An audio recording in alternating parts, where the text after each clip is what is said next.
All right, YouTube, what's up? What's up? So I just did a video and it's like friggin' 20 minutes long. I don't want it to be 20 minutes long. So I'm gonna try my best to cut this down to 10. So let me get straight into it. Um, I started back work 2 weeks ago and I've been helping my boss out with an account because he messed his account up. Okay, and these are just cliff notes. The other version is more heartfelt, a lot more energy in it, but it's 21 minutes. So cliff notes. I've been working for my boss since January, and I basically took out an account for him. And when I was taking out the account, I was doing it because he pretty much messed up his name with them. It's not that he owes them money or anything like that. He had bad words and he just spoiled the relationship and they don't want to do business with him. Fine. So he's had somebody else pick up his stuff on their account, which I can't tell you how long he was doing it. But all I can tell you, it was long enough for this guy to be dead set, tired of doing it. So here I am, desperate for a job, dying for a job, and I see an opportunity to pretty much make myself indisposable or indispensable. I don't know which word to use on that point, but to pretty much make myself very important to the company. And I decided to take out this account for him. Why not? I mean, I'm helping him out, I'm getting money, everything's cool. Well, that was a while ago. And I've been picking up his orders every single Tuesday for the last several months, right? Even in COVID, without being paid, without getting any money, I've been picking up his stuff. Every time I went to pick it up, without fail, I felt that eerie, icky, very not nice feeling. Maybe it has something to do with the fact that he said, don't let anybody know that you're picking this up for me. Maybe it's still with the fact that I got to travel back and forth and do all this extra inefficient stuff just to help him out. Maybe it's because the IRS can possibly come after me if they chose to. Who knows? I don't know. The point is that all of that pretty much came hitting me in my head. But since I've been doing through COVID, I was pretty much isolated for like a good 2 months. And I just had time to think, time to channel what I'm feeling, to figure out what do these feelings mean? Why am I feeling this? Why am I feeling anxiety? Why am I feeling tired? Why am I feeling lethargic? And I'm trying to figure out all these emotions and listen to my body because it's telling me something, right? It's telling me something. It's not just some big, hormonal imbalance. No, it's not that. It's got to have some type of root. What is that root? Turns out I don't like lying. And that's why I felt frustrated. My wife will ask me all the time, why do you keep doing this if it frustrates you so much? And I keep saying, yeah, because I need to do it, because I need to keep my job, blah, blah, blah, blah. We don't know what's going to happen. COVID, yada, yada, yada, blah, blah, blah, blah, blah. Right? Those are the reasons why I did it. But they weren't good enough to keep the emotions at bay. It wasn't good enough. I kept feeling every Tuesday. It was the only thing I had to do. And here's the thing. And for the most part, I enjoyed getting out of the house. I was stuck in the house for 5 months straight. And I'm getting out of the house every Tuesday. But no matter what I do, without fail, every time I get ready to do it, I'm frustrated, I'm irritated, and I have to calm myself down because I got to go to a place to lie. I have to lie to these people. I have to pretend I'm something I'm not. And I hated it. So I brought this to his attention when I first came back. I came back like 3 weeks ago. I said, listen, this whole thing has to stop. I don't want to do it anymore. I've been doing it for about several months. I don't want to do it anymore. He agrees. He said he just needed a little bit more time. Now, remember the last guy that I said who was doing this for him? He got to a point where he was so flat out tired that he refused to pick up yet another order. Yeah, this guy just taught me a nice lesson. Don't take on a load for somebody else because all they're going to do is put on more load. That's exactly what Frank was doing to me. He was putting more load on me because it was easy to just have me do it. Right? Instead of going out there, getting his account ready, structuring a deal with the client or whatever, doing whatever he has to do to fix his business, he would much rather allow me to do all this extra work for free, mind you, just so he won't have to apologize. And that's where it boils down to it. The only reason why this man's account is jacked up because he blew his top at the wrong time to the wrong person and he never apologized. So this guy is stubborn. He's very, very unorganized. He's every time.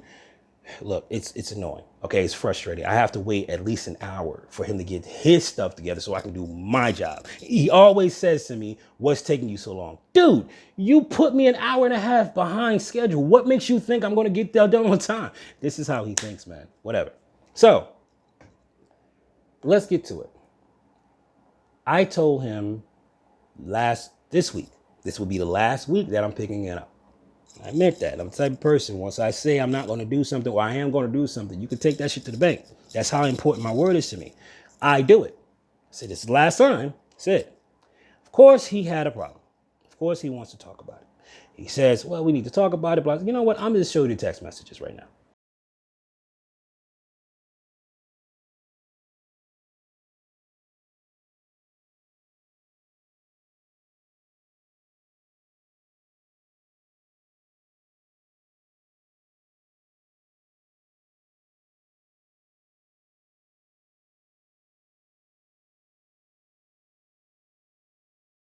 All right, so you see how it went, right? So yesterday, he says he wants to talk to me. I said, okay. I got in the truck, drove off. Now keep in mind, he made me 2 hours late. I drove off from the office at 8 o'clock. I started work at 4.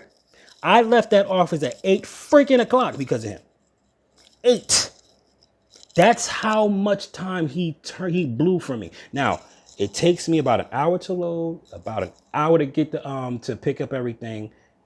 2 hours the most. I should have been starting the route at 6 o'clock. I didn't start leaving until late. And he still wants me to talk after the shift. Remember, he pays me salary now. I don't get paid hourly. I get paid salary. So let that all sink in. And because, yes, and Monday was Labor Day, I had to do twice as much work, right? Because I still got to deliver to the Monday customers, all under the same dollar. Anyway, he calls me. I'm on the second to last drop off. And he calls me up and he's asking me when am I going to be back. And I said, I don't know, about 2:30. He said, okay, cool. So I'll meet you there. I said, yeah, so I'm going to drop off the truck and go home from that. He said, but I said, I wanted to talk to you. I said, I know. He said, and you said, okay. I said, yeah, I did say, okay. He said, so you don't want to talk? I said, no, I never said I was going to. You said you wanted to talk to me. I said, okay. He said, but I need to talk to you about this. I said, I already said what I need to say. I already told you what I'm going to do. There's nothing else to talk about. You're just wasting your time at this point. I told you I'm done. And he kept saying, I just need to talk this. I just want to explain it to you, blah, blah, blah. I said, there's nothing to explain. I'm out. Whatever you do from now, I'm out. Right? I'm out. So I get to the office. And he has to tell me his plan. Here's his plan. What he wants me to do is tell the account that I'm picking up from that I'm selling the business to another person. That person's going to come in, tell them that they know me, start the account, and take the orders from there. Okay, so you still want me to lie for you. Is that what you're saying? Now, let's back up. When I told him I didn't want to do this anymore, I also asked to talk to his rabbi. And here's the reason why I asked to talk to his rabbi. Because once I understood why I was feeling those things, why I was feeling so uncomfortable when I went to pick up this stuff, once I realized that, I understood that there is a big moral code within me that I can't break unless of course I like to feel like shit. If I want to feel like shit, break that code. That's it. So I don't want to feel like shit.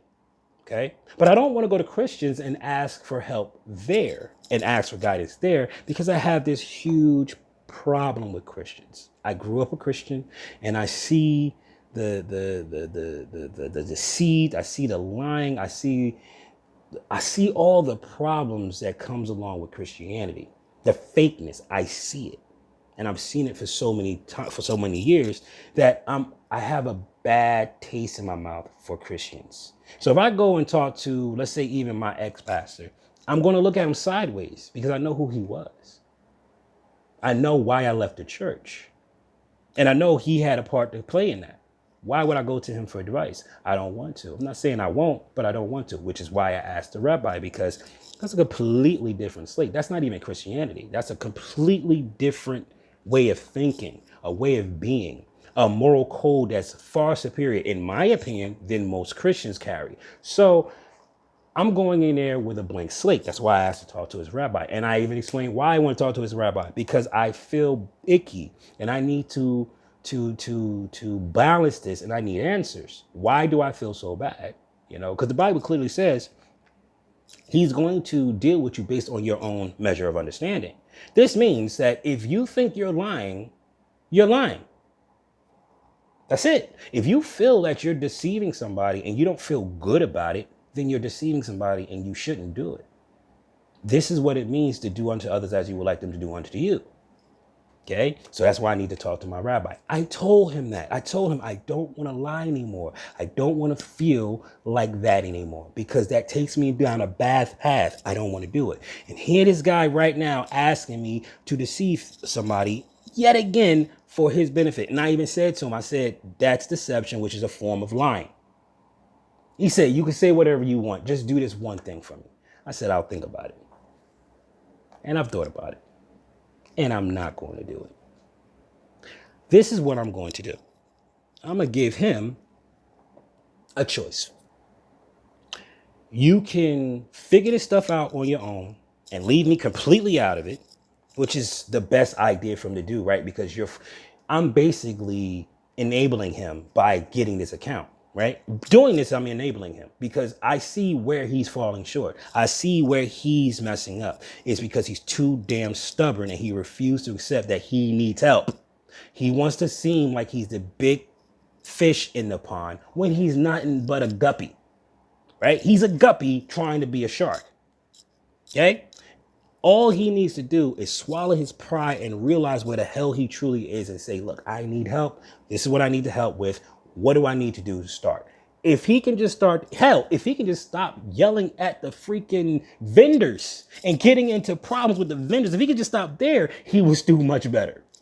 Anyway, I'm going to tell him this. You have a choice. You can figure this out on your own, which is the best way for you to do it, or you can have me lie for you yet again, and I would do that. But I just want to say one thing. If I do this for you, you're asking me to go against my word that I made to myself. That's number one. You're asking me to do that. If somebody comes along and offer me a number, I don't care what dollar amount it is, to give up your customers, I'm going to do it because that actually benefits me. And you can't get mad. You cannot get mad because you're asking me to break my word right now to myself, which is more important to me than your business will ever be. So if I'm willing to break my word to me, for you, don't think for 1 second I'm going to hesitate to take that $1,500 to give over all your customers. If you're cool with that, I'll do that right now. And if he even mentioned, that's not the same thing, blah, blah, blah, blah, yada, yada, yada, just do this, blah, blah, blah. It's not that big of a deal, yada, yada, yada. I'm going to do it for him. And then right after that, I'm going to quit. Because I don't need a man in my life that's going to encourage me to go against my word. It's not that important. Yes, up until this point, it's a benefit to be with him. I get paid to work out, right? I'm moving almost 7,000 pounds worth of shit every day. So I get paid to work out. These muscles are coming from that truck. So I get paid to work out. That's a huge benefit, especially for what I'm trying to do in my life. So this is perfect for me. Get paid to work out. That's what I'm trying to do. Okay. I'm learning a crap ton of what not to do when I start my own business and I have my own employees. Don't do this. Don't do this. Don't do that. I'm learning so much from this guy. You can learn such a wealth of, if you just know where to look, you'll get so much information from everybody you encounter. Just be open and keep your eyes open and just sit back and watch. You will learn a crap ton. Maybe I don't know how to start a business through him, but I know how not to run a business through him. That's just as important. That's just as vital. So yes, I'm getting a lot. But once he tells me to go against my word, none of that is important anymore. You see, I could run up and down my stairs all day. I did a video on my other channel. You should go check it out. Simply Good Fitness. Shameless plug. But yeah, I've done that. I was running up and down the steps, taking weights and doing laps. So I can do it if I need to. I can just do that. I could find somebody that's way more efficient than him, like Amazon Flex, and work for Amazon Flex. I'm gonna have to fix my car, clearly, there's a couple of things I have to do, whatever, but it's just a small hurdle compared to lying for somebody and him being okay with it. Now, I hope he doesn't take that. I hope he listens to me and he says, you know what, Gary, if it's that important, don't worry about it. If he does that, cool, we good. But if he says, Gary, please do this for me, he keep pushing me, I'm saying, all right, you know what? I'll do it, but I'm gonna have to quit after.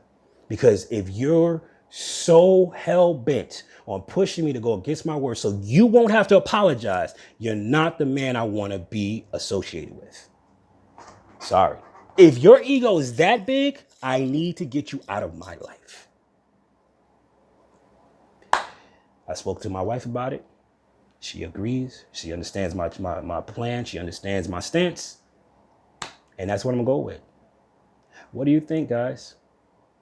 What do you think about this? What is your word worth to you? Are you willing to slime out on yourself just so you can avoid confrontation? Are you willing to tell a little fib so you can hold on to your pointless job? Like, what is your word worth to you? And if you can answer that, you could probably answer why you are in the shit that you're in right now. Because you kept going against your word. That's my video.